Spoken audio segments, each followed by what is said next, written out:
23/3/26 திங்கள் தவக்காலம் 5ஆம் வாரம். முதல் வாசகம். குற்றம் எதுவும் நான் செய்தறியேன், ஆயினும் இதோ நான் சாக வேண்டியிருக்கிறதே. இறைவாக்கினர் தானியேல் நூலிலிருந்து வாசகம். அதிகாரம் 2, இறைவசனங்கள் 41 முதல் 62. இஸ்ரேல் மக்கள் கூட்டம் அவர்கள் சொன்னதை நம்பி சூசன்னாவுக்கு சாவு தீர்ப்பிட்டது. அப்பொழுது சூசன்னா உரத்த குரலில் கதறி, என்றுமுள்ள இறைவா, மறைவானவற்றை நீர் அறிகிறீர், நிகழும் முன்பே எல்லாம் உமக்கு தெரியும். இவர்கள் எனக்கு எதிராக பொய் சான்று சொல்லியுள்ளார்கள் என்பதும் உமக்கு தெரியும். இவர்கள் என் மீது சாட்டிய குற்றம் எதுவும் நான் செய்தறியேன், ஆயினும் இதோ நான் சாக வேண்டியிருக்கிறதே என்று சொன்னார். ஆண்டவர் சூசன்னாவுடைய கூக்குரலுக்கு செவிசாய்த்தார்.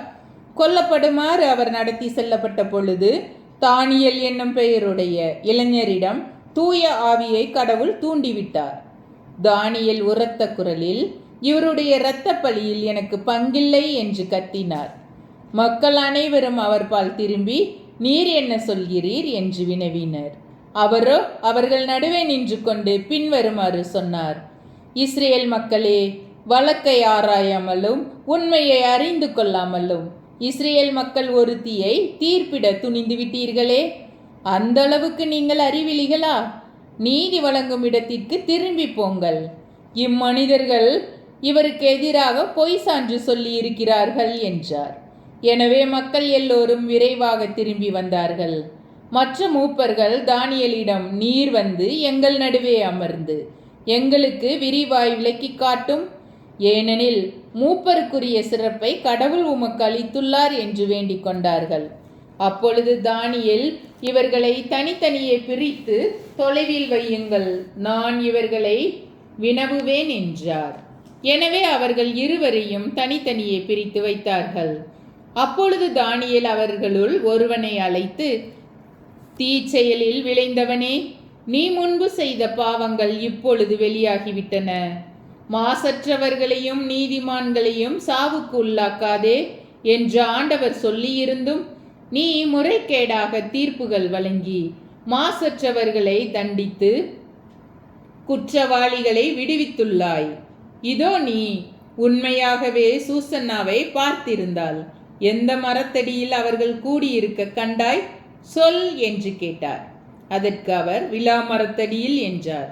அதற்கு தானியேல், நீ நன்றாக பொய் சொல்கிறாய், அது உன் தலைமேலேயே விழும். ஏனெனில் கடவுளின் தூதர் ஏற்கனவே இறைவனிடமிருந்து தீர்ப்பை பெற்றுவிட்டார். அவர் உன்னை இரண்டாக வெட்டி பிளப்பார் என்றார். பின் அவரை அனுப்பிவிட்டு மற்றவரை தம்மிடம் அழைத்து வருமாறு பணித்தார். அவரை நோக்கி, நீ யூதாவுக்கல்ல கானானுக்கு பிறந்தவன். அழகு உன்னை மயக்கிவிட்டது, காமம் உன்னை நெறி தவற செய்துவிட்டது. நீங்கள் இருவரும் இஸ்ரேல் மகளிரை இவ்வாறே நடத்தி வந்திருக்கிறீர்கள். அவர்களும் அச்சத்தால் உங்களுக்கு இணங்கி வந்திருக்கிறார்கள். ஆனால் யூதாவின் மகளாகிய இவரால் உங்கள் தீச்செயலை பொறுத்து கொள்ள முடியவில்லை. இதோ எந்த மரத்தடியில் சேர்ந்திருக்கும் பொழுது நீ இவர்களை பிடித்தாய்? சொல் என்றார். அவரோ, கருவாலி மரத்தடியில் என்றார்.